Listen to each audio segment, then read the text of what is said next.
அஸ்ஸலாமு அலைக்கும்.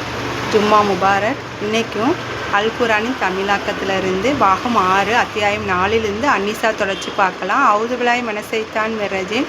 பிஸ்மில்லாஹிர் ரஹ்மானிர் ரஹீம். வசனம் 172 173.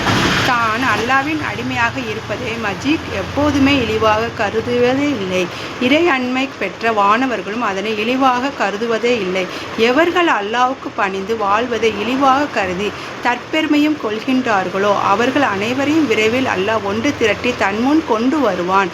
வசனம் 173. அவ்வேளையில் எவர்கள் இறை நம்பிக்கை கொண்டு நற்செயல்கள் புரிந்தார்களோ அவர்களுக்கு அவன் அவர்களுடைய கூலிகளை நிறைவாக கொடுப்பான். மேலும் தனது அருளால் இன்னும் அதிகம் கூலி வழங்குவான்.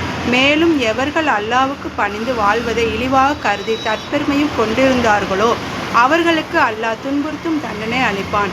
மேலும் அல்லாவை அன்றி தாம் நம்பிக்கை கொண்டிருந்த பாதுகாவலர் மற்றும் உதவியாளர்கள் எவரையும் அங்கு அவர்கள் காண மாட்டார்கள். வசனம் 174 175. மனிதர்களே, உங்களுடைய அதிபதியிடமிருந்து உங்களுக்கு தெளிவான சான்று வந்துள்ளது.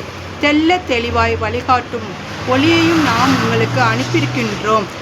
வசனம் 175. இனி எவர்கள் அல்லாவின் மீது நம்பிக்கை கொள்கின்றார்களோ மேலும் அவனிடம் புகலிடம் தேடுகின்றார்களோ அவர்களே அதிவிரைவில் தனது கருணையாலும் அருளாலும் அல்லாஹ் நுழைய செய்வான்.